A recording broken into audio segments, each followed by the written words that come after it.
All right, welcome to episode 4, week 3 of the UFL. We are the alternative football panel. I am your host, XFL Mike G. I just want to start out.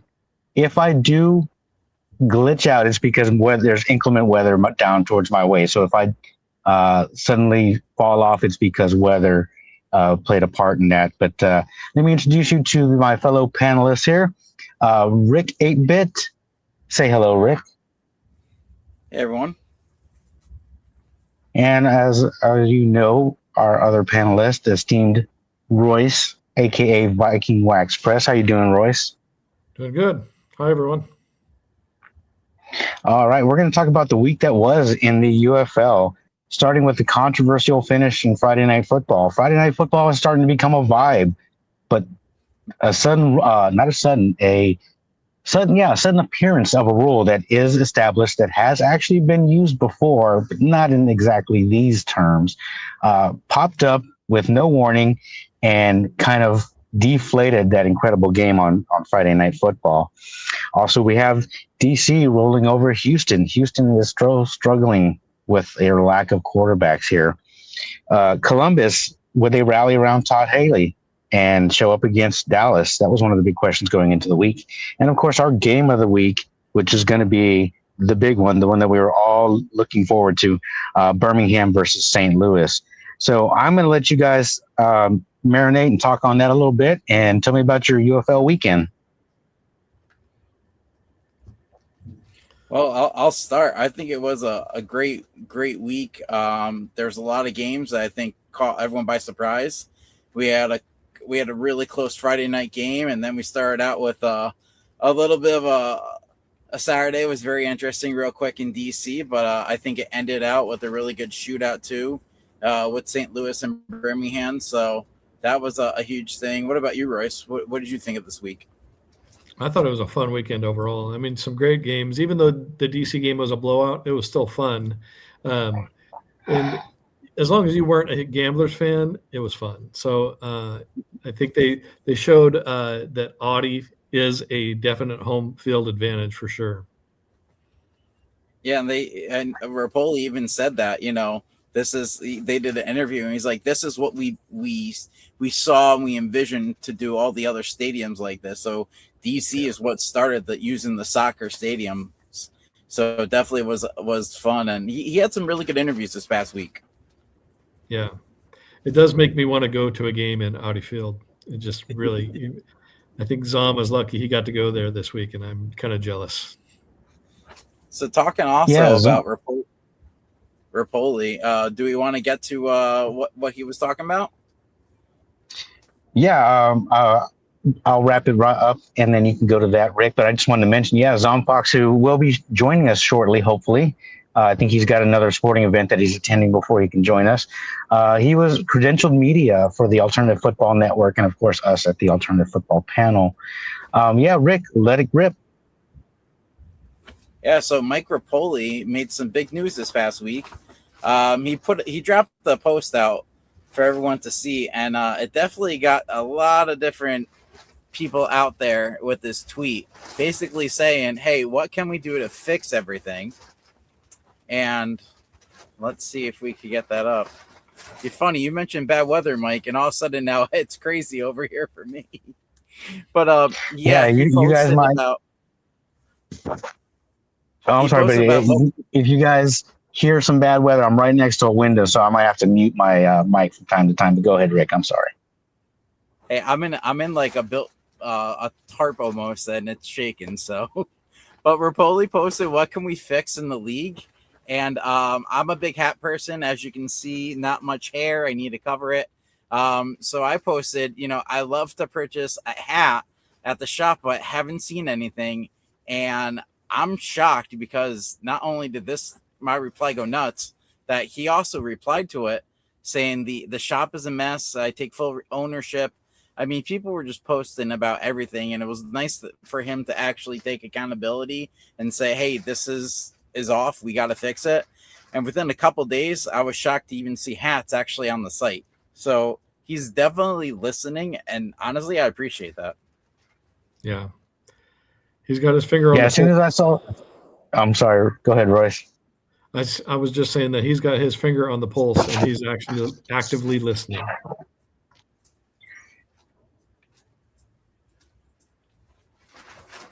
Oh, sorry, I had my mic on mute there. I was giving you this very, very, very educated and informed opinion, but you missed it, so my mic was mute. Anyway, he actually did respond, which is nice that he's being an owner who takes ownership of the league and responding to these fans. And the fact that he responded to Rick was awesome. It's incredible. So, yeah, he's going to do these from time to time, so definitely take time, reply. You never know if he's actually going to take the time and read it, but hopefully he is, and he's paying attention to some of these things that us fans are wanting.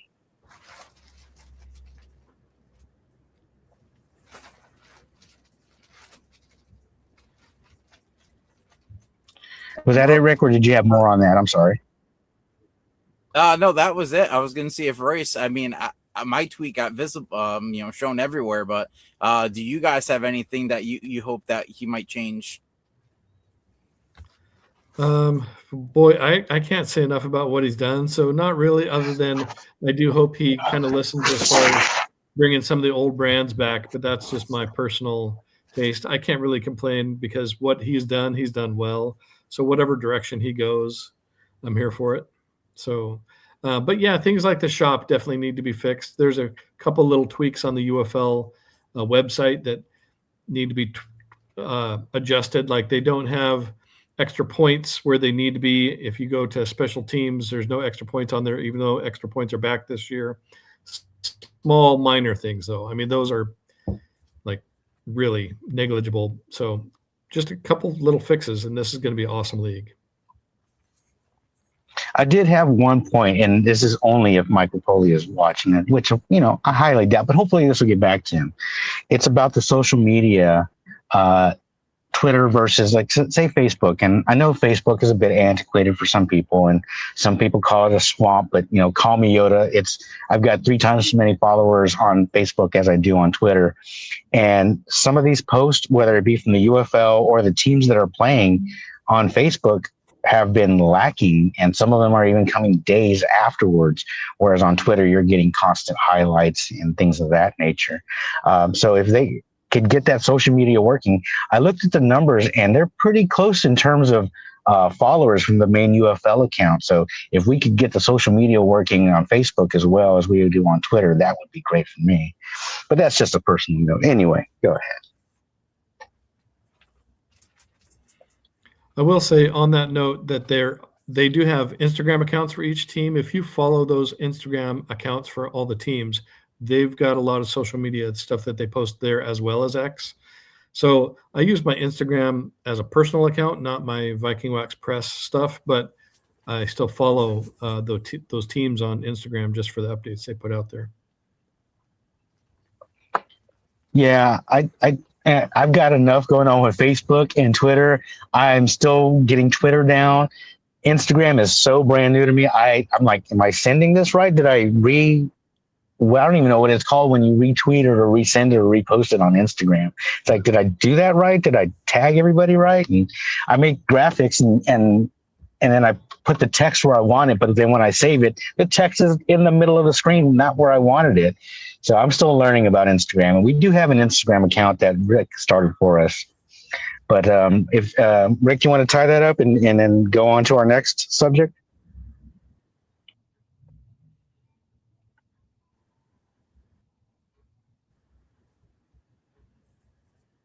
Did my feed freeze? No, I heard you, I think. Or did Rick freeze? Maybe Rick froze. Expansion OKC is what I see on the screen now.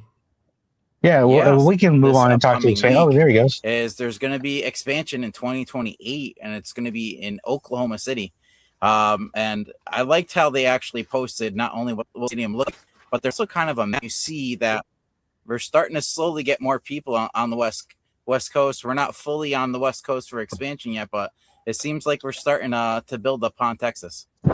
And I looked at that map, and if you look at it, they're all kind of centrally located in this part of the country. And I'm coming to you from Texas. And you've got Oklahoma, you go down 35, you got Dallas, you swing down 45, and you got Houston. you take 10 and you got New Orleans, and that's just my personal opinion. I think that's where they should go next. I'm a firm believer they should bring Michigan back next, but New Orleans would be up there. I would think both of those two should have a team eventually. The sooner the better. Yeah, and I know the Panthers fans are probably monitoring the construction of that new facility, and the facility in Oklahoma City is new as well. It's part of the redevelopment and new arena project for the Oklahoma City Thunder. So they're redeveloping all that area and adding entertainment and outdoor space for fans to either watch games or congregate or do rallies. And this was actually intended as a NWSL stadium, I believe. I don't remember if they have an existing franchise or if they're getting a new franchise, but that's where this stadium came from. Yep. Now, as far as expansion, we've talked to last summer we did a whole project. We did months and months and months on it, and then right before we announced it, Mike Rapoli took over the UFL and changed some of those things. So we are very, very, very into the expansion. I see that people are posting different cities and stuff like that. We actually started with 50 cities and broke it down into a 32 city tournament. So I've been posting that a lot lately when people are bringing up expansion. If anybody else wants to top off that subject. It's just exciting to see. That's all.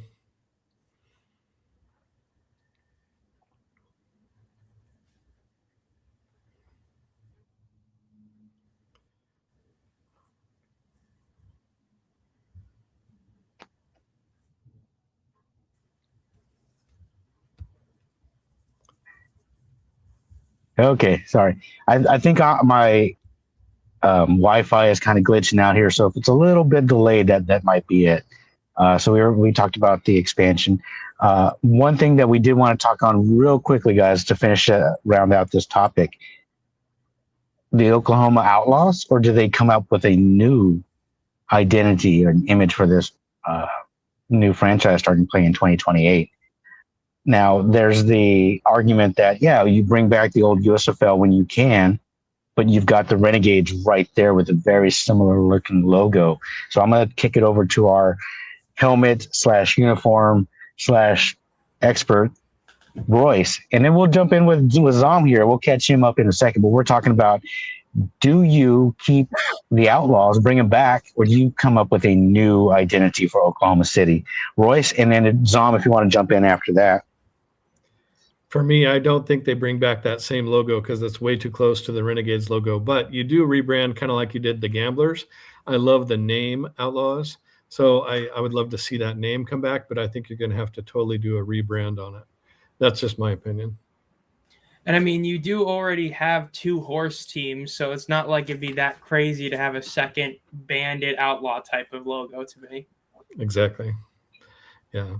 But you could also do something completely different and just do, I don't know. I've seen a bunch of different mock-ups of people's ideas. So there's ideas galore out there. They'll just have to choose the one that they think will basically bring the league forward. I mean, they've done a great job with the brand so far. Look at the Aviators, awesome logo and stuff. So I can't say that I love the Kings logo, but other than that, we're doing all right.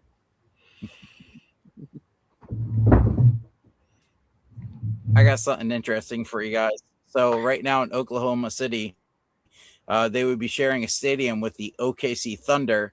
The OKC Energy, and their logo is green and blue. So it's a color combo we don't have right now. So it'd be interesting what they can do with that, and if they would rebrand, bring back OKC, but they would actually keep those colors because that's the stadium. And right now, if you look at, say, Orlando, for example, they're trying to stick to the teams, the colors for the stadium. I like it. You can almost go with the Hartford Whalers kind of colors scheme.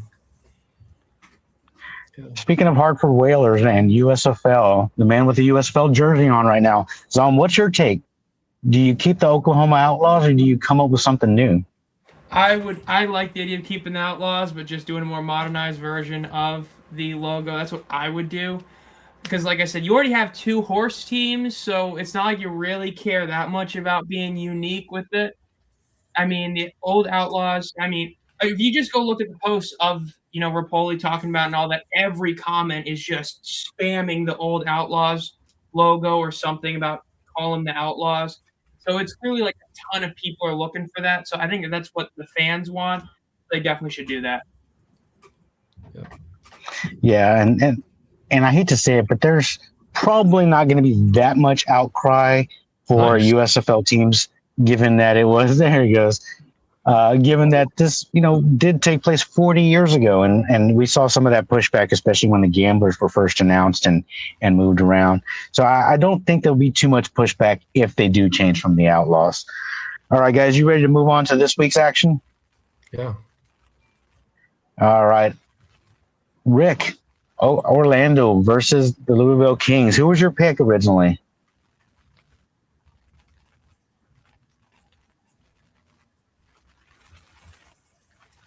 Am I on a delay? I think Rick might be on a delay. Okay. So, yeah, I was because I know I've got bad weather. He's got bad weather up there. Yeah, it looks like it just started pouring here, so I apologize. Oh, I can hear that. And you'll probably hear mine here shortly, too. But, yeah, Rick, Orlando versus Louisville. We can hear you. Get a little bit of a delay, but that was an incredible game. And it went back and forth, back and forth. Go ahead, Rick. Yeah, and I like how I'm a big believer in Bean, and I feel like they let him go, and he went nuts. 3 touchdowns, no interceptions, which was great.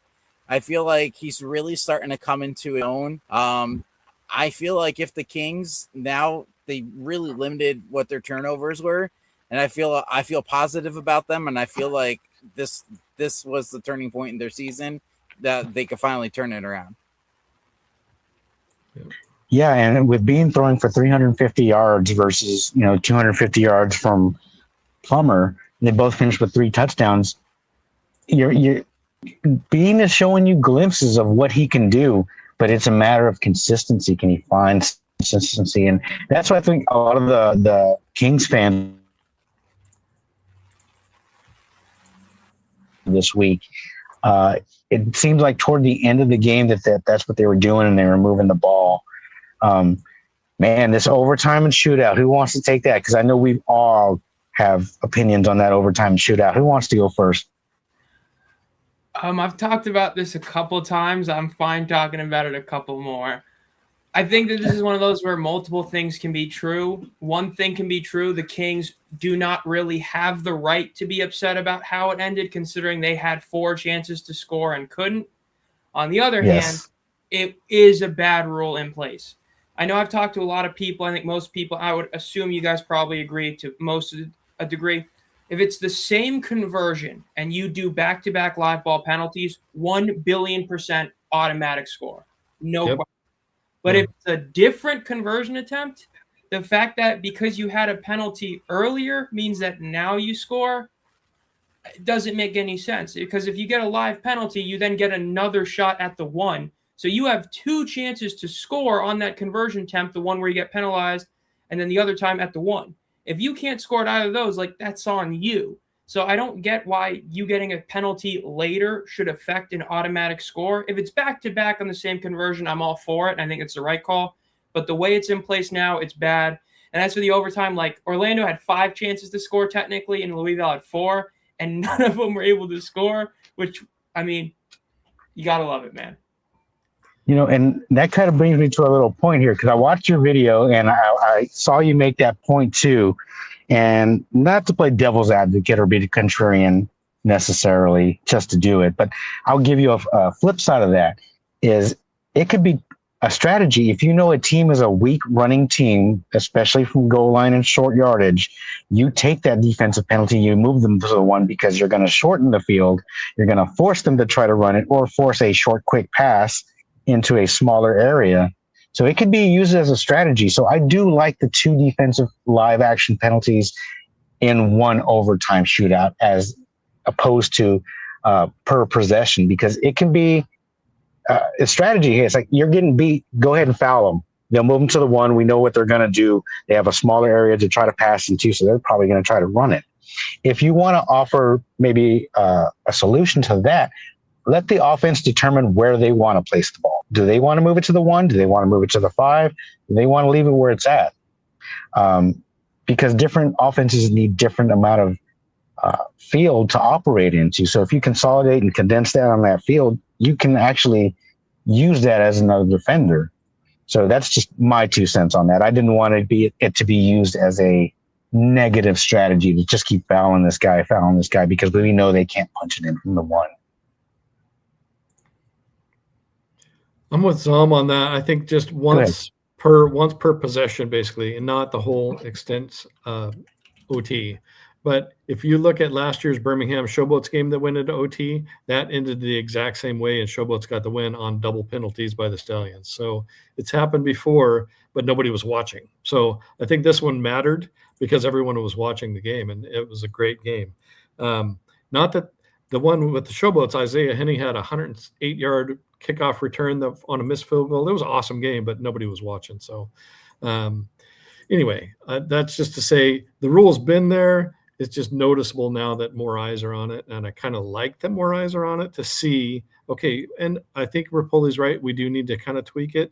And even if it's just a slight adjustment by saying, okay, you have the chance to, at minimum, notify, hey, one more penalty and you're done. Like I don't know if they did that to the coaches. I don't know if they gave them that awareness. But to me, that should be the bare minimum that they do to change it. Even if they let Redmond know, I don't know if he would have known for sure, considering he tried to challenge a play that already got reviewed. Yeah. And you know who was all over that was Matty Ice, because he's the one who brought up that example immediately on Twitter. And the difference in that game is, if you go back and listen to even, I believe, the tweet, they are telling them, if it happens, this is going to be awarded. This is, what's going to happen. And the difference is, in the Orlando King versus Kings game, it snuck up on everybody and everybody forgot. And the people we should rely on, the announcers, they kind of dropped the ball on that one. So I think that's more on the coverage of the network and the people in the production booth dropping the ball on that one. It's overtime. You should have looked at every rule. You should have made the audience aware, so that if it does come up, you're not looking silly and you don't have egg on your face. Yeah, good point. That's my final thoughts on that one. Mm-hmm. All right. What game's next?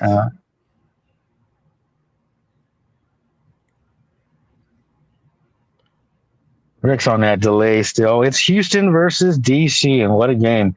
I'm going to let Royce take the lead on this one, being that he I messed up my notes.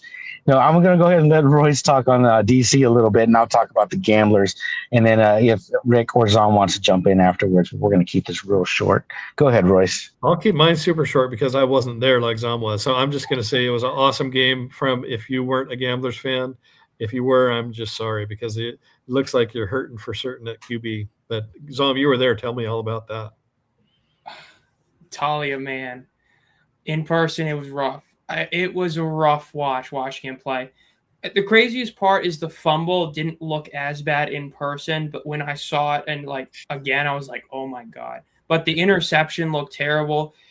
Like when I saw the stat sheet, I was honestly stunned at how good the stat sheet looked. And it wasn't that impressive, but from what I saw in person, it was bad. But a lot of it was kind of garbage time. Yes, there was the 50-yard touchdown got taken off the board because good old Coach Harris decided to throw that challenge flag in garbage time to guarantee the, margin of victory record. But Talia was bad, man. And I mean, even DC, when you look back at the stats sheet, they really didn't do a ton, yet they managed to put up 45 points. Deion Jackson, outside of the 60-yard TD run, basically didn't do anything. Briley Moore had the 2 touchdown plays, basically didn't do anything. They all just had 1 or 2 big plays. And when I asked Gabriel Taylor after the game, man, it's bad when you have an opposing quarterback calling your quarterback, Tua's little brother, and then also calling your offense basic, which is what he called Houston's offense. Ouch. So, Yeah, big yikes for Houston. Big yikes. They definitely need Deckers and Henderson back. Doesn't look like it's going to happen this week. Y'all might be cooked. I'm just saying. Yeah, with Houston, go ahead, Mike. I was kind of stunned that the coaching staff didn't go to the ground game more and try to run out that clock and stretch that game out. When you're involved with a high-powered offense like DC, and it almost seemed like DC was kind of toying with them a little bit. Like you mentioned that Deion Jackson run. After that run, I was like, okay, this is it. It's just going to be like this for the rest of the day. And then Briley Moore with some spiciness on there with some outstanding plays. And I love those UFL trick plays. I absolutely love them. There was a variation on the Statue of Liberty play.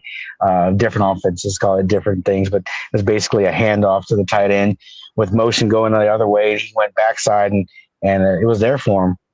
But Houston, I was stunned that their staff did not rely on that ground game a little bit more. They went with a passing ratio of 2-1, and you don't go 2-1 with a passing ratio with a third string quarterback.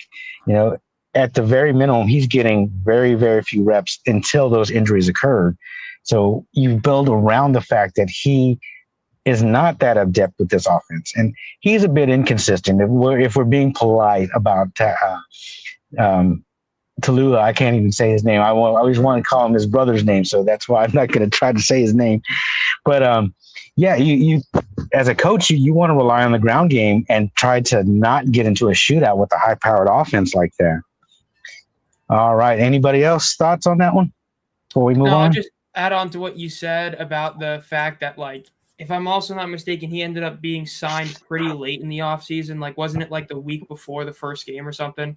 Yep. So it's not like he even had that much experience in general being on the roster. It's like what we all talk about with St. Louis, as an organization that game later, but it's a lot like Harrison Frost versus Pratt. I don't think anyone really thinks Frost is better than Pratt, but Pratt wasn't there in the offseason until the very end.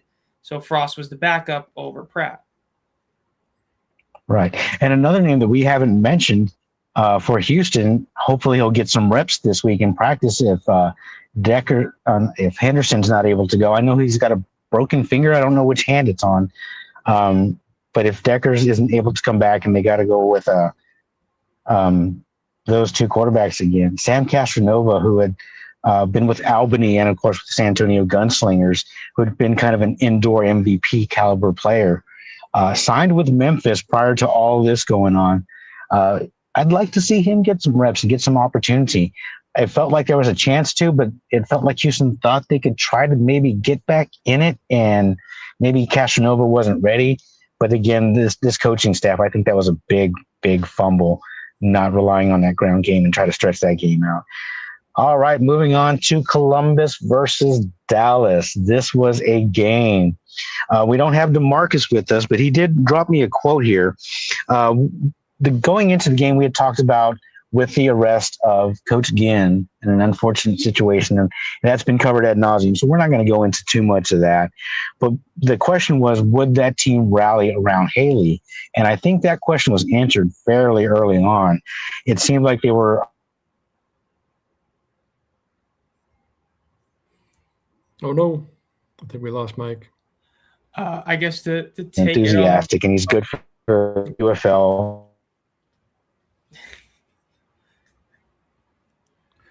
Okay. We love technical difficulties. Yikes. Yeah, I think the storm finally hit his area. Well, I mean, I guess I'll ask you then, Royce, about that, because I mean, I know about where he's going with the whole Todd Haley thing, because I mean, they looked a lot better in the first quarter, and they were able to bounce back after the kind of weak mid game. I mean, I know there's the reports that Ted Ginn is back as head coach, which itself is controversial. I guess we can talk about that in a bit, but do you think they'd be better off with Ted Ginn kind of gone and Todd Haley's head coach?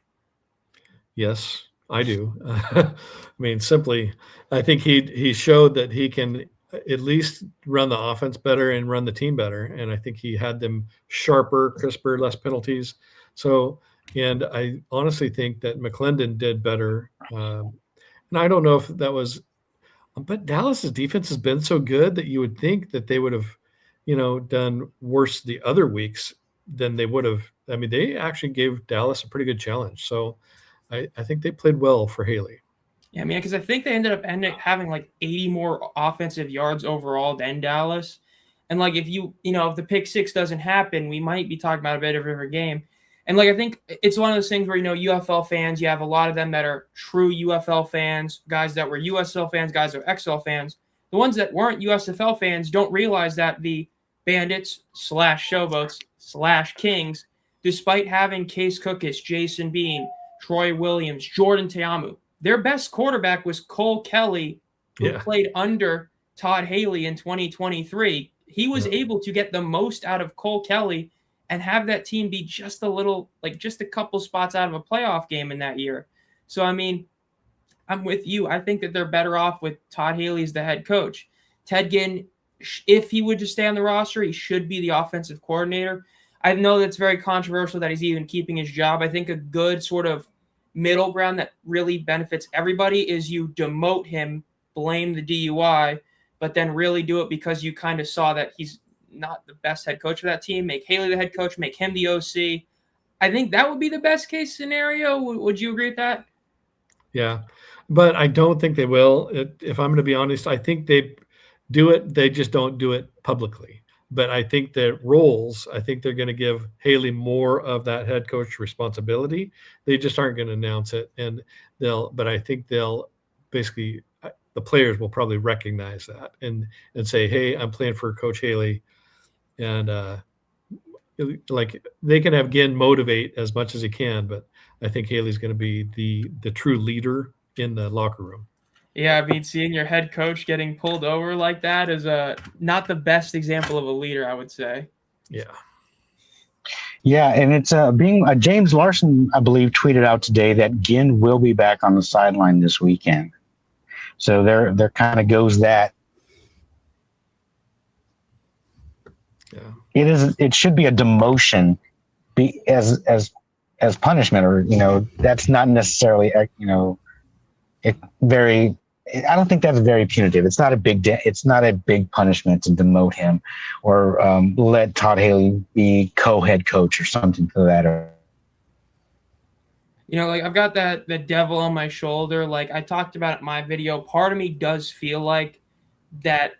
I know it's the league of opportunity. Part of me feels like it has to do with Kevin Sumlin as well. I know it wasn't under the UFL, but like a big reason Sumlin lost his last job was because he also got pulled over for a DUI. And so I do feel that there is a certain level where it's like, it still was a couple years ago. This wasn't like a decade ago. This was late 23. Yeah. So if you fire again, but then keep Sumlin, you're not really setting a standardized example. I understand that one of them was under the UFL, so I understand that's a difference. But the optics of it, you're firing one guy, not the other one. Like you hired a guy for having a DUI less than 3 years ago, but then you're going to fire a guy that just got one. It's a bit weird. He still should get some sort of punishment. The fact that he's going to apparently be the head coach this week after getting one less than – because remember, this is a short week. They're playing on Friday. So a week after him getting a DUI, they're going to be like, yeah, go out there, coach. That's crazy to me. I'm just saying. Yeah. Yeah, there should have been something more. They could have worked around it, I think. But not to belabor the fact, Sumlin was not an employee of the UFL at the time, and I think his employer handled that, whereas Ginn is an employee of the UFL, and he needs to set that standard. I'm not against the guy going out, having a drink, blowing off some steam, maybe meet some buddies at the bar, but you're in a situation able to have a lot of resources to call and get a ride, or they have all kinds of things that you can do nowadays. Ride sharing, Uber, Twitter. You can even have your vehicle towed to your house while they transport you, so you don't have to leave your vehicle anywhere. Yeah. Birmingham and St. Louis. This was the matchup that everybody was looking for. A potential UFL postseason matchup.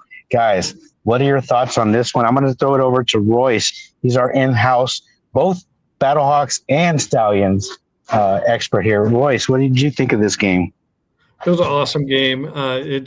frustrated me as somebody who likes to see, I think, consistency. Corral showed me how inconsistent he can be. And it is frustrating because, if he was on and like he can be, he could be easily the best quarterback in the league. But twice a game, he'll throw a crazy, he should never throw that kind of pick every single game. It's like 2 of those, and that blows him out of the water. So one thing I will say about Harrison Frost, though, he came in and looked worse than even Talia. He looked terrible for the first couple throws. I mean, first one was a pick six, next one was a terrible throw. But I think what he did was change my mind about him when he wised up and started saying, hey, I've got the best weapon in the league. All I've got to do is throw it to him. And he did. And to me, that means he's smarter than almost every other Battlehawks quarterback that they've ever had, because he took advantage of Butler like everybody should. So that's just my take on it, because I think he's not a good quarterback, but he knows what to do when he's in trouble, and that's loft it up there for Butler. And that's what he really should stick to. So great game, though. Such a fascinating, back and forth, great plays defensively, great plays offensively. So fun, just a super fun game.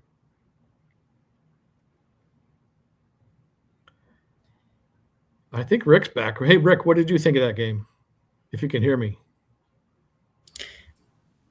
I thought the ending was fantastic. I mean, it was back and forth, and at one point it looked like, I've kept on saying that the home teams win on every game except Friday, and it was really looking like, Kane took off. That was a huge reception, and it looked like their backs were against the wall, and I give kudos to them. Frost was able to lead them into a victory, and I mean, to come back with 14 points, that's huge. I mean, it was definitely a crazy one. I do agree with Royce for sure about Harrison Frost, because it did not look good at one point. Yeah.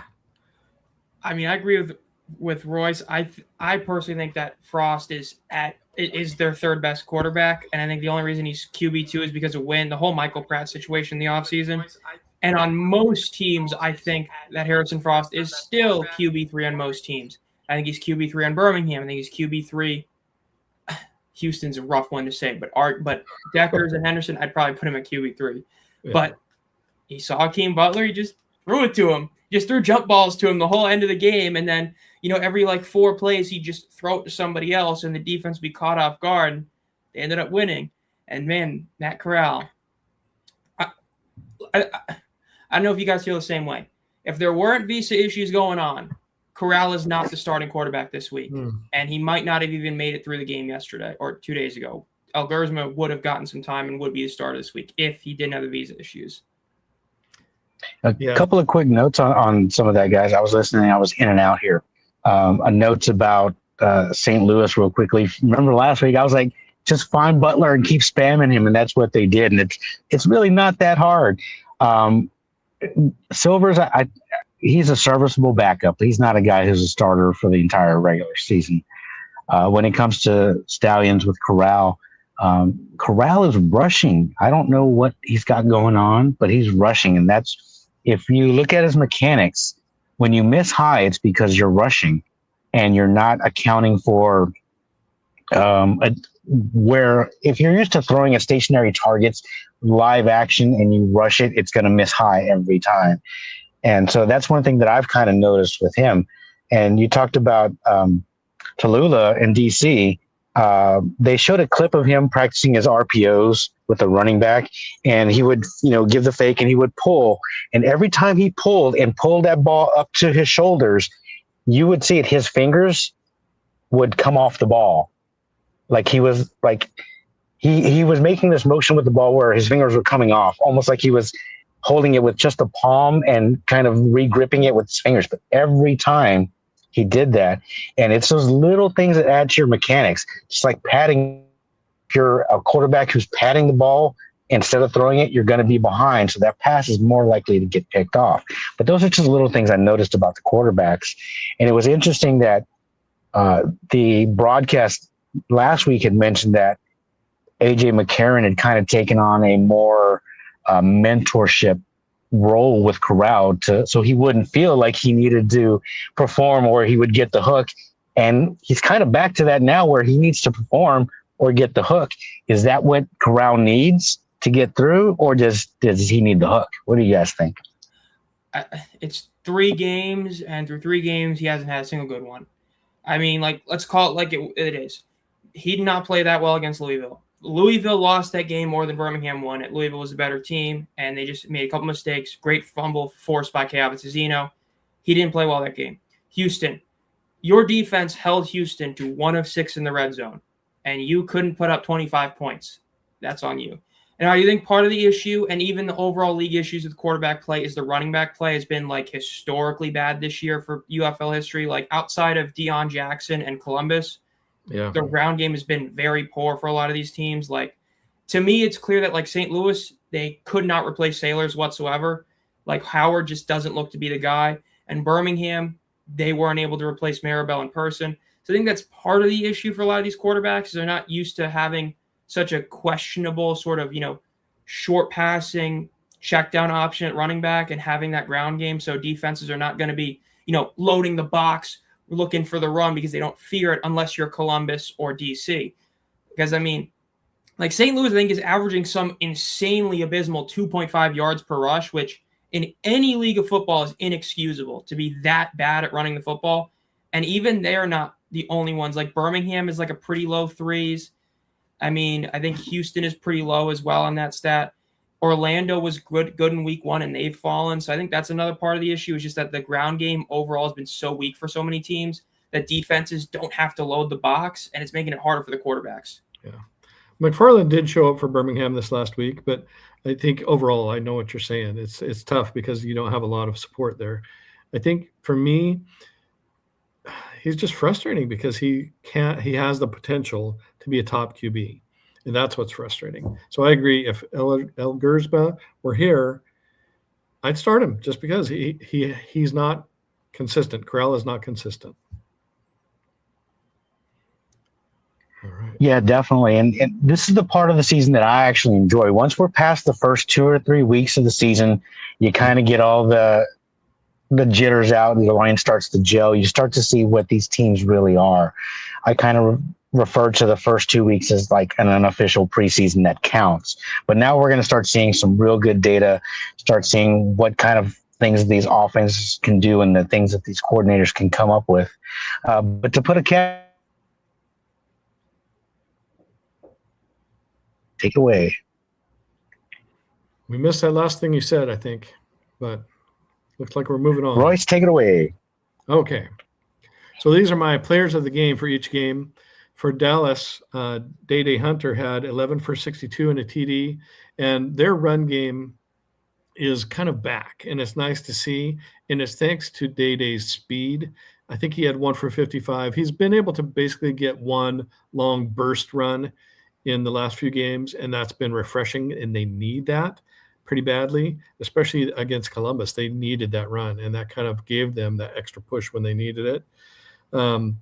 For defenders, it was actually tough to come up with the player of the game because they had so many good players, but their defense dominated so early and so often that Derek Roberson, he had 5 tackles, 2 sacks, 2 tackles for loss, just shut down defense there.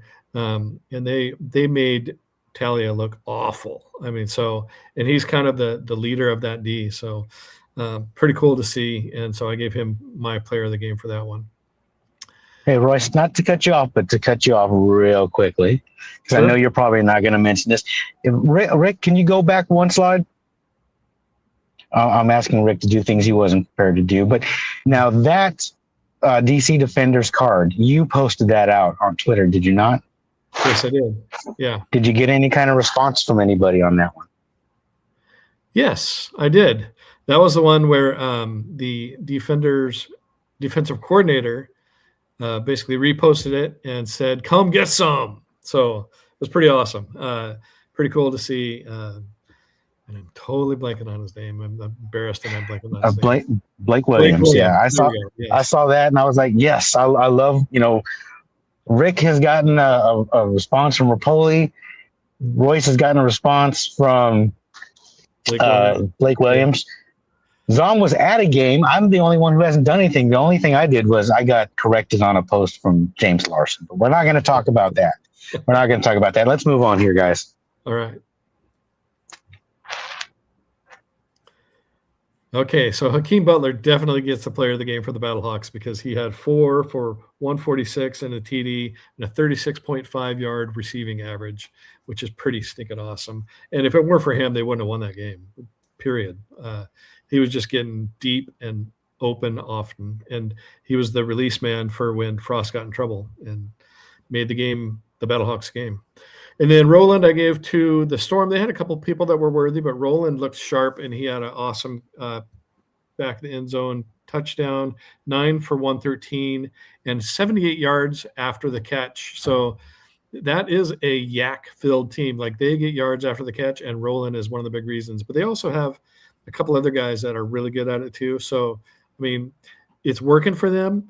I don't know if it'll work once they come up with, like, against DC. I don't think that's going to work. But so far, they're being really good at being able to do little dump passes that then the receivers are just shifty and quick and getting tons of yards after the catch. And Roland is awesome at that.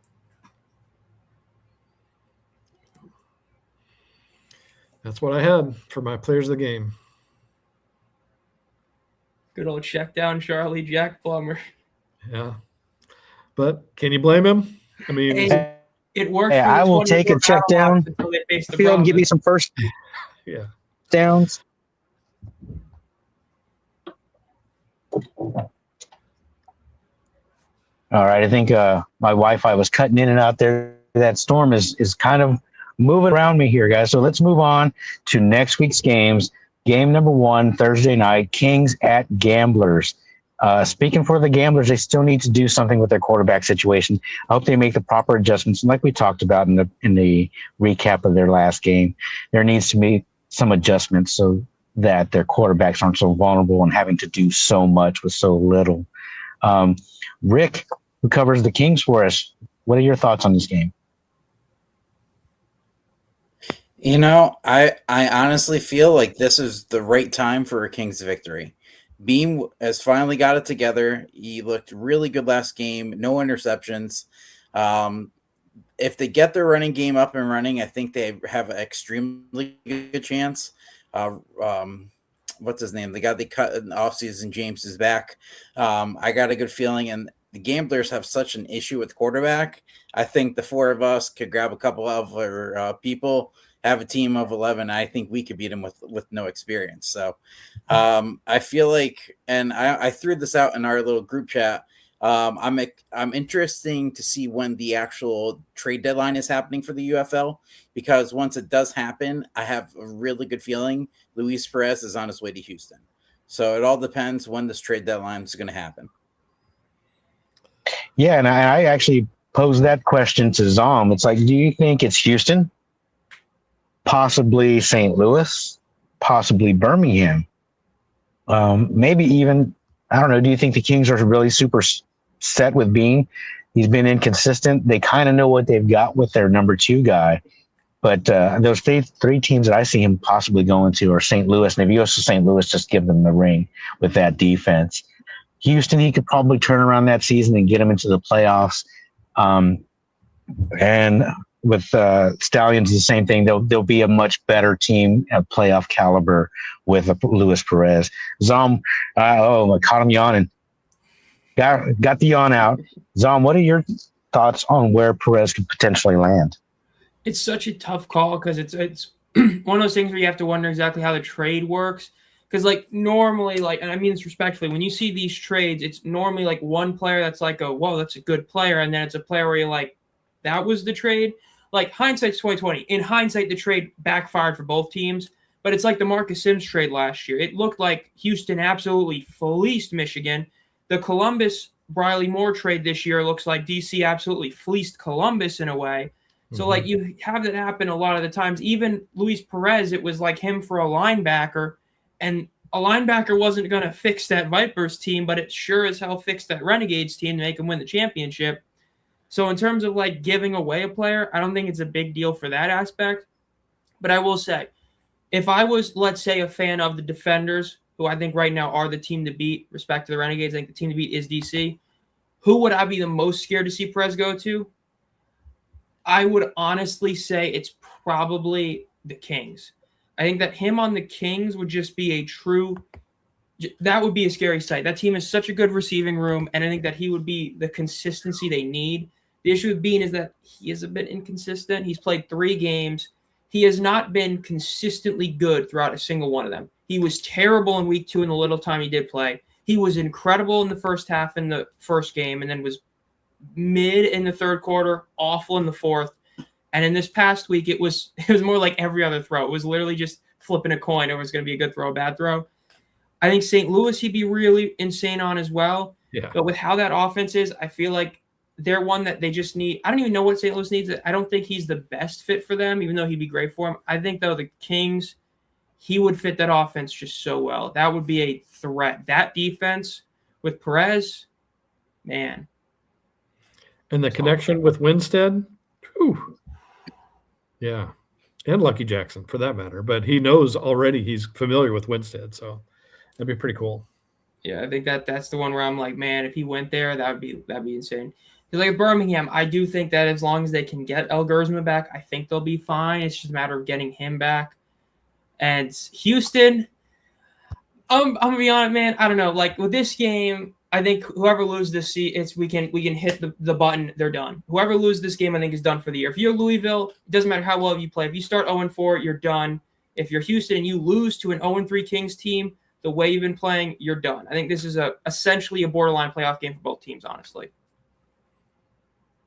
I want to see the Kings just for their fans' sake. Honestly, their fans, I want them to get a win. So hopefully they do. You know, I think the Kings will probably get that W, and it's unfortunate they're going to get it at Houston. What I would really like out of this game is that there's a vibe in Houston, and win or lose, we see some people in those stands and having a good time. I know that we've got some fans out there, and they're offering $2 Busch Lights to fans that attend over there. So $2 beer to go see the Houston Gamblers kind of take one on the chin, most likely to the Kings here. So moving on to the Renegades and the Aviators. This is a rematch. And again, this is one of those weird quirks in the schedule that we've been talking about for a couple of weeks. I don't like this, honestly. Back-to-back, home and home. It's kind of a weird situation, but we'll roll with it. Who does a rematch favor, guys? Who wants to take that one? I could take that. I think for me, the Aviators have a much better chance since they actually showed that they can play kind of close with them. I think they take that as a hope and really, I think they could build on it. Honestly, I'm picking Dallas to win, but I think the Aviators could surprise people. The problem is they just haven't yet. Once they get over the hump, I think they could be a really good team. If you listen to what Haley said in his post-game interview, he's like, it's like we're there, but we just haven't got it quite dialed in yet. But once we do, we're good to go. If they get there, I think they could I guess if they are able to win against Dallas this week, I can see them winning a few more and kind of get rolling. But I honestly think Dallas has the better team and the better coach. So I think Dallas is going to win. Yeah, definitely. And it comes down to coaching a lot of times in the UFL. And I think there's a tremendous disadvantage, unfortunately, for the Columbus Aviators, again, being so new and so raw. Yes, he's been around it. Yes, his father is a coach. But it's different when you're calling the shots live action, and you've got to know so many things. You got to pay attention to so many things. If you've never coached a live football game, I highly recommend it. It's a good time, but you've got to know everything. You've got to be on the ball. And some of these rules that are new to some of these guys, you look at Chris Redmond and some of the situations that he's had there. But we won't going to talk about that right now. We're going to move on to game number 3, St. Louis and DC. Rick, if you could get that. I know I'm kind of getting ahead of you a little bit. I'm trying to make up some time and move on before this weather fully takes us both out. Battlehawks at Defenders. This is the matchup, and this is the slugfest. This is This is what we wanted to watch, guys. Battlehawks Defenders. Who you got? Anybody can take this one. Go ahead, Rick. I'll go DC. DC's completely shocked me. They recovered so well since their first matchup against St. Louis that this is a completely different team, in my opinion, when they played St. Louis. So I don't think St. Louis can make the adjustments. I can agree with that. I think defenders are too tough right now, and they're rolling. They're on such a high. Their game is at a peak right now. That I don't see the Battlehawks coming in with Frost at QB and taking them out. I just don't. Even if Frost threw to Butler every time, DC's eventually going to sniff that out and be able to limit them to a few TDs, and they're going to score 3 or 4. Battlehawks have a great D, but defenders' defense, the way it played against Houston, that's such a good defense. So, yeah, I'm going DC for sure. I'm probably going to also go DC. I haven't fully decided, but I'm probably picking them as well. I mean, it's like the same reason. Like, they've scored almost 90 points in their last 2 games combined. Yeah. And I mean, they have like a 50-something margin of victory in their last 2 games. I think it's actually like 60 almost. I mean, I get it's not against the best teams in the league, but when you're crushing teams like that, like, you don't see that every day. Yeah. I mean, they're going to want revenge from week 1. You got Yasir Durant back for this game. You didn't have him in week 1. Teamu's playing a bit better than he was. I think you're at home. DC's winning this. Yeah, it definitely with DC. I mean, all the cards are in their favor. But let me throw this one at you guys. You ever heard of the cheese game? Don't take the cheese. Bill Parcells was famous for saying that. He would put mouse traps in players' locker rooms. And do you guys know what I mean by the cheese? No. It's a trap. It's a mouse trap. Don't take the cheese. And I don't think DC is going to have that problem. I don't think they're going to be let down. But one thing that I've noticed about them, starting with that game 1, after halftime, they were kind of like, you know what, we've got this. And then even last week, they really could have ran that score up really even higher, but they were kind of toying with them. And it seems like they're almost on cruise control. Like, hey, we've got this. We know who we are. We just got to show up to these games. I don't think this will be a trap game, but look for one to come for DC pretty soon. But this one has potential. I'm going to take DC, though. Any thoughts on that one, Rick? Excuse me before we move on. I'm sorry. Like I said, I don't feel like St. Louis can. I don't think St. Louis will make the adjustments. I think defenders have always played well at home. I mean, if you look at their history, they won multiple seasons being undefeated at home. So Audi Field has very high home field advantage, and I don't see them going in there and causing the upset. To be honest with you. I don't either, but it's always fun to kind of think about the alternatives because you never know. You never know if Frost plays out of his mind. Jordan Teamu starts just chucking the ball everywhere, trying to fit balls into spaces they don't belong in, and Abram Smith decides he doesn't want to play. You never know. You never know. All right, I'm ready to move on to the last game of week 4 here, guys. Orlando at Birmingham. I see Zom. Zom's ready to go. If you're locked and loaded, Zom, let's hear it. I don't remember who I said this to, but I said this to somebody. AJ is going to kill his locker room if they don't win this game. He is going to do everything in his power to obliterate the man that he probably hates more than anyone else, the guy that shipped him out of St. Louis because he wanted a great dual threat quarterback in Max Duggan. He is going to try and kill this Storm team. I don't know if they're going to do it, but if AJ, what he wants to do, he wants to 38 what DC did? Nah, he wants to beat him by 50. He is probably so livid with how he got handled because every issue he had in San Antonio was Anthony Beck's fault because he should have never been in the situation to be the San Antonio quarterback and have that whole situation happen with AJ Smith, Wade Phillips, and all that. because Anthony Beck threw him aside. He literally, not figuratively, he legitimately blamed AJ for them not being able to win a playoff game. He outright said, we need a dual threat quarterback. That is literally throwing him under the bus. Not like metaphorically. That's the South Park episode when Mr. Mackey threw Cartman under the bus. Literally. That's what he did to AJ McCarron. AJ knows that. AJ is a petty guy. He is going to tell this team, we need to win this. You thought he had any sort of pettiness against St. Louis and coming off that loss? Oh, my God. I would not be shocked. If they lose this game, I wouldn't be shocked if AJ quit. Like, he needs to win. It's their first home game. Back home at his place with they lose this game, it's a really rough season. I'm going to pick Birmingham. They need this win. And AJ is going to strangle his players if they don't get this win.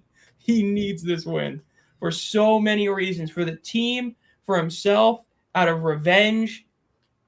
He's got to get it. If he doesn't, man, fire him.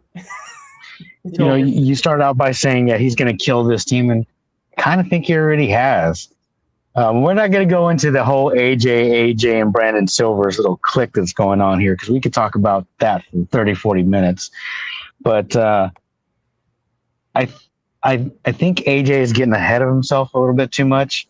Last week, with Corral playing erratically the way he was playing, I think they had a better chance to be in that game. But I think that Orlando will be more than prepared for AJ and anything he can come up with. And I'm going to actually go with the Storm in Birmingham to get that. I don't know why. I had my reasons when I made the pick, but I don't remember them now. And I think we were waiting for Zom to be the deciding pick before we actually launched our complete picks. That was the only one we were split on, was this game here. And like last week, it came down to Zom, and we actually got it wrong. But with this game, I think who did you pick, Zom? Did you say that already? Yeah, you said that already. Who did you pick? Was it Orlando or was it Birmingham? Birmingham. No, I'm going with Orlando, and I need to look at our picks again. But I think as a panel, I think we went with Orlando overall. Rick, who did you pick? I took Birmingham. I have a little system going on Friday night. It's always the away teams because that's how it's going. Saturday and Sundays have been the home teams. This week there's a monkey wrench with it being a Thursday night game, but yeah, I got to go with my number. Saturday and Sunday have been home games. Excellent way to look at that. What was that, Royce? I'm going Birmingham too. I just think they're the better team overall, even though, okay, the records show you otherwise, that the Storm are 3-0, but I think they haven't had a dominant game. They've shown they can win, but they haven't shown they can stomp people. And I think the defense of the Stallions is better than they've seen. Honestly, they've seen a couple good defenses, but not as good as the Stallions defense can be, especially in the red zone. So I think the Stallions are going to be able to take it. You say the Storm are like that 11-0 Steelers team from a few years ago? Yeah, right. Yeah, a mediocre 11-0. Have the level of talent that the Stallions have, but far superior coaching staff. And I think Beck is going to make all the right adjustments. I think he's going to know AJ's tendencies, what he likes to do, where he likes to gamble and things like that. It'll be a great game. It'll be a great game for sure. If you guys are ready to move on to the power rankings. Now, I was watching Snap Decision. I didn't get to watch them live. They're another podcast, formerly the Horns Forward podcast, and they were discussing their power rankings. So I want to go ahead and discuss how we do ours. They're completely blind, guys. We submit it to Rick. He puts it all together and throws it up. And this is actually the first time any of us, I believe, other than guys, who wants to go first? And then I'll give you my thoughts last on this while I kind of look at it here. Who wants to go first? Rick, go ahead. So I wanted to throw this up first as a graphic. This is last week's power rankings. Okay. Keep an eye on the left side. Okay. Now let's go to what after last week's games. This is what it's looking like through the magic of television. Hopefully, Wow. 1 through 4 stayed the same. Interesting. Wow. And I like 5, that. 6, I think that and is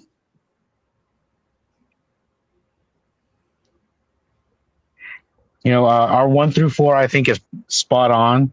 Some people are using the standings that the UFL is putting out, which they're done by record and then done alphabetically after that. So it's not done by points for, points against, or differential, anything like that. So I definitely like this. And you know me, first thing I'm going to look at is 4, 5, and 6. And those are going to be the ones that are in the spot for the final playoff position. Royce or Zom, who wants to follow up that? Go ahead, Zom. Man, number 5 for the Kings. I mean, like, I think I had him at 6, but wow, that's respect. That's a lot of respect for an 0-3 team. It's true. I think I had the Stallions above them. In fact, I'm almost positive I did. But overall, I can see, though, they haven't really had a terrible game yet, but they haven't had a win. So can you really have them at 5? That's a tough call. I do like for me this week, it was really tough not putting DC at the top, but I didn't because Dallas has been consistently the winner. And oh boy, DC's rolling right now. If I had to do it again, I'd probably put DC at the top because they dominated so much that if you're talking power, they're at the peak. So, but honestly, they're neck and neck. They're 1 and 2. There's any other team can't match those top 2 right now. So we definitely have 1 and 2 right where they should be. Without spoiling who did it, how many people had either not DC and Dallas as their top 2, and how many had DC at number 1, Rick? I don't know if can you pull that up that fast, Dallas, DC. Yeah, so Dallas DC was 3-2 for 1. Dallas, and then in the second DC 3-2. So everybody had DC and Dallas at 1 and 2. Close. Yep. Yeah. I think most people in the league had Dallas and DC 1 and 2, or they had them flipped. I've even seen some weird things where DC was ranked a lot lower. So I like this. I like where 1 and 2 and 7 and 8 are. So for me, the meat is always going to be 3, 4, 5, and 6 because those are going to be battling out for that playoff position. It's interesting, and I'll need to marinate and look at this. But yeah, the Kings jumping up and moving past the fact that they took who we now rank at 3, Orlando, to overtime, to a shootout, and then lost the way that they did. That kind of earned them a little bit of respect and a little bit of street cred here with some of our voters. And again, it's the panelists. It's all 5 of us. It's DeMarcus, Rick, Royce, Zom, and myself. So it's all put together. We don't debate it. We throw it out there, and we have our debates right now. So it's interesting to look at. First time, I'm kind of. I like it. I'll be posting that later. I mean, any other thoughts on that, guys? I think the toughest thing is really Orlando and Louisville, because I think everybody knows that, like, 1 and 2 and 7 or 8, or you got to debate which is which. I don't think anyone has an issue with those 2 teams being at the bottom or the top. But like with Orlando and Louisville, it's like how much, because the benefit you can say to Louisville is to the detriment of Orlando, because it's like with Orlando, you've beaten teams that are a combined 0 and 9. That being said, 0 and 6 of that is the Kings. And the Kings have outplayed 2 of the teams that they lost to, but the same token, they still lost to them. And then you're saying that they, lost to a team that's ranked below them. So it's like a really tough regard, because I also view that the Kings could be justifiably 5-7. I think there is an argument for Houston above them if you're going to go the route of, if they had a quarterback that wasn't Talia. But I mean, it's not crazy. I didn't have them at 5, but I thought about it. I don't think it's crazy to put them at 5. They've outplayed 2 of their opponents. It's just Birmingham. It was hard for me to move Birmingham myself down to a 6 spot just because, they did have close game against St. Louis. St. Louis did beat DC. Birmingham at least has a win over Louisville, but It was tough, man. And then even 3 and 4, Orlando versus St. Louis, I thought was a really tough argument as well. Oh, go ahead, I'm going Royce. to actually take a minute and encourage people in the chat to put your power rankings in the chat, because I kind of want to see, like Callywood, I don't know if you're still on here, but I'd love to see what do you think? So I really want to hear thoughts from other perspectives. So put those things in the chat so we can take a look at them. That'd be awesome. Definitely. And we always want to hear from our fans or any of our followers. Definitely want to encourage some more participation, but we're getting there. We're getting there. It's our first season. I did have a thought on the power rankings. If we can go back real quickly, Rick. Yeah. Sorry to throw you off there, bro. But we were talking about, hey, it's not lightning anymore, so I'm good. Louisville and the Stallions and where they kind of sit. And, that's where I was going to go. Zom, that little breakdown that you just did right now, I will add to your Patreon if I can get you to do that on a whiteboard and do that for a video to break down what you just explained to us. That was awesome. We need to see that again. Look, it's this. You could go even further. You could even go the DC St. Louis route. I mean, like, the way that every team from literally the whole rankings connects in this weird way makes it such a tough argument, because it's like the Columbus argument. Both DC and Dallas played Columbus. DC thoroughly outplayed Dallas when it comes to playing against Columbus. But then you have St. Louis. St. Louis got beat badly by Dallas and and beat a close one against DC, but then DC's better. And then man, you could do like one of those classic John Madden clips with a huge whiteboard and have all the lines just intersecting and interconnecting everywhere. And then even Houston at 8. You're putting a team with a win below 2 teams that are 0-3, yet nobody's going to fight you because of how bad they looked in their 2 losses, despite the fact that in their win, they actually were significantly better than Birmingham. Like, when you go back and look at the stats, if they didn't get stopped in the red zone, they could have beaten Birmingham by 20. And so it's crazy. It is insane. Yeah. You'd have to really stretch your argument, really stretch it. But you could put Houston at 5 and you wouldn't be crazy. There's an argument because of Birmingham, because you have a win. You might seem crazy, but you're not for putting them at 5. I wouldn't, but you could do it and have a justified reason, because you did beat Birmingham head to head while thoroughly outplaying them outside of the red zone. And that's a win that the other 2 teams don't have. It's a crazy argument, but it's not crazy. You know what I mean? It's just. Zom, that's crazy. Houston's 8. Look. I'm just saying. I get what you're saying, though. I get what you're saying. I agree. They're actually, if they had one of their top 2 QBs going this week, they'd be above 8, probably. But they don't. Talia, man. Yikes. That was yikes. Yeah, this has been. So I don't know what happened to Mike, so I'm gonna drop next. All right, I'm back. Sorry about that, guys. What the predictions were looking like. Okay. Oof. 5 and 7. Yeah. Apologize. This thunderstorm's finally moving out. Boy, DeMarcus. All right, so I am back, guys. So yeah, look at DeMarcus in the 1 week that he wasn't here. He's 10-2. He's leading the leaderboard. And that is when he actually took a loss in that St. Louis Dallas game that we made him stick with. So he's 10-2. Royce and Rick are 9-3. No surprises there. I'm 7-5 just because I'm terrible at this. And 9-3 overall as the alternative football panel. We're not going to mention that other one over there. But guys, your picks and what you thought about last week. We all took that. No, we didn't all take that L. We split on the Orlando and Kings game, and then we split this week again, but we'll get back to that. I'm ready to move on to our picks from this upcoming week. Here we go. Now, I haven't had a chance to put Zoms in yet. They will be officially put in Thursday halftime. Zom? Yeah. Okay. Hey, so guys,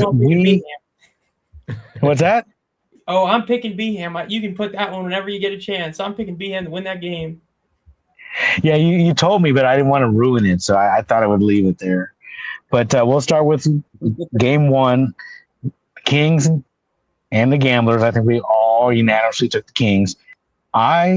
In game two, went against the grain, went against the flow, and I'm going to take the Aviators to get their first W. I think Dallas, under Neuheisel, normally would be always prepared, but I think they might get a little bit of the big head. This might be their trap game. They might take the cheese, and you never know. You never know. So I'm going to go ahead and take Columbus. I think they get their act together now that they've got Haley a little bit more in charge, a little bit more calling the shots. I'm going to go ahead and take Columbus. We unanimously took DC over St. Louis. And then the interesting game, guys, I'll start with Rick. Rick, St. Louis. I'm sorry, it's not St. Louis. Birmingham and Orlando. Explain your pick.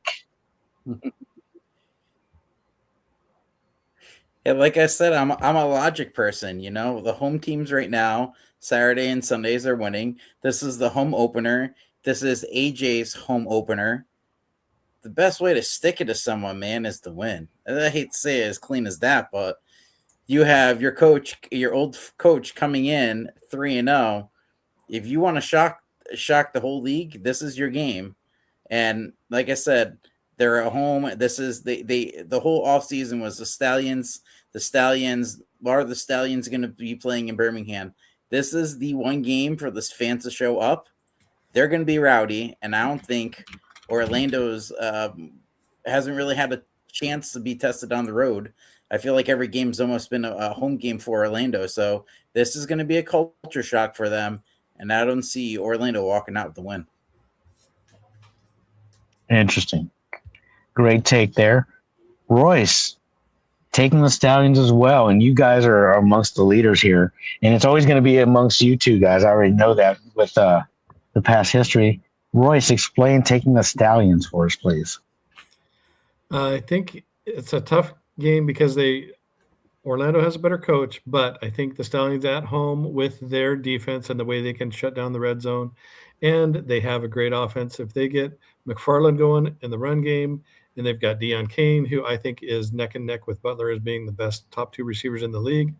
I think they could really start clicking. They have other pieces too. I mean, they got Mickens, they got some serious weapons all around. Defensively, they're so good. Tizino's just been tearing it up.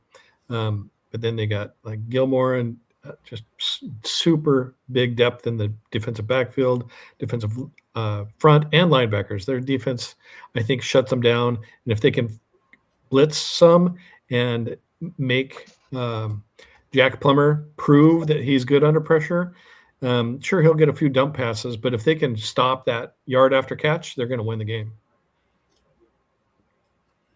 Yeah, and it's going to be a great game to end the weekend. Zom, we know you're taking the Stallions. Do you want to add anything to that? AJ got to get that win. That's all I get. He ain't going to lose. If he loses to both the Battlehawks and Coach Beck, man, it doesn't get much worse than that if you're AJ. Those are the two games that you have to win.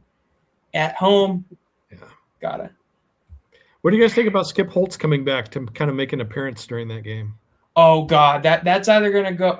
There's never want to be super pessimistic, but there is a chance that they're going to be chanting, especially if they're losing. You're going to hear that whole crowd chanting, "We want Skip, we want Skip," or "Fire AJ." The whole time if they're losing. It can work out really well, but if they're losing at any point in that game, you're going to hear one of those two chants or both of them. You might even hear like the dueling chants, like "Fire AJ, bring back Skip." "Fire AJ, bring back Skip." Yeah, I thought that was a pretty bold, kind of ballsy folks. He's move really ready for WrestleMania. Okay, let's just say that. Yeah. Oh, dude, I'm ecstatic. We get to see iShow Speed, Jelly Roll, Lil Yachty, Pat McAfee. All right. Well, just to wrap it up for the last of our picks, me and DeMarcus both took Orlando. I think Orlando's going to put it together on the road. I think Beck his experience and his level-headedness is going to show out versus AJ. Now, don't get me wrong. I think AJ, they're most likely going to win, but I'm pulling for Orlando. I think this will, if they get this win, this will give them the step up in the race for the playoffs, because it's only week 4, but it's still not too early to start thinking about the playoffs and positioning. And I think if they win this game, and I think Beck will frame it that way, that gives us that much more advantage over one of the teams that we're competing against for the last playoff position. So me and DeMarcus both took Orlando. I still think Birmingham's going to win, but I'm just gonna roll the dice and go with the Storm. All right, Rick. Yeah, so I'm hoping this works. So as a quick thing, I do AFN throwback moments each week, and I was gonna do playing off of some matchups, but I decided to go with this. I don't know if this is gonna work for everyone, but we're actually on the anniversary of the XFL playoff game between the San Francisco Demons lead. They were absolutely in control, and then San Francisco had a huge pick 6. They brought it back, and that basically changed the momentum for the game, and San Francisco would end up winning 26-25. So I figured it's the anniversary of a playoff game in the XFL. Let's talk about that real quick tonight. So that's our AFN throwback. Ooh, that was a close game. Super close. Now, the interesting thing about that wasn't the quarterback for the Rage. Isn't he? When I was doing my research, I feeling that Orlando was cursed. So, yeah, that's kind of scary. Yeah, what were you saying, Royce, about the quarterback? The quarterback for the Rage is now the University of Louisville's coach, Jeff. I'm blanking out on his name. Starts with a B. Anyway, he's pretty famous back there. So I was secretly hoping Brome, that somehow they would what? Brome. It's like BRO. Yeah, there you go. I was secretly hoping that they would somehow lure him away from University of Louisville to become the Kings coach, but no such luck. I think he makes multiple millions for the university that he can't for the UFL. Now, Rick, he didn't load it up, and I didn't ask him to load it up beforehand, but Rick always brings us great throwbacks and stuff like that for the XFL and the AFN archives. But one of my favorite is the Tecmo. Did you happen to load that video, Rick? I know I didn't tell you. I didn't ask you to throw it in there. But planning on it. Yeah, if you get a chance, Rick, have you posted it to your I know I kind of stole it off of YouTube and posted it because I was so excited to see it, but it's a Tecmo reenactment of the 4-point field goal from Matt McCrane last week, and it's set to the Tecmo Bowl highlights. Now, I love that kind of stuff. You'll definitely see it on Alternative Football Panel's website, Twitter feed, and Facebook page. All right, last call, I'll guys. drop it tonight. I posted it a little late yesterday, so.